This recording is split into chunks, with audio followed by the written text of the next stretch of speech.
How to turn off Google News feed on Android. Hello everyone, welcome to this channel.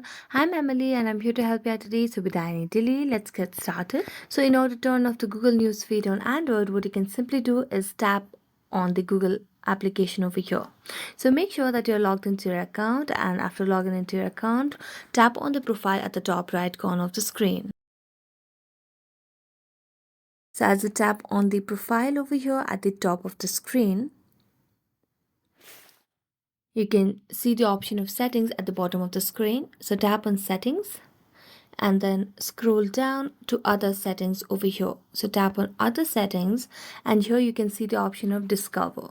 So right now it's toggled on, which means you have not turned off the Google News feed. So just toggle off this option and you'll be able to turn off the Google News feed on Android, and you will see stories related to your interests on the home tab of the app, and this function has been disabled. So thank you so much for watching this video. See you next time.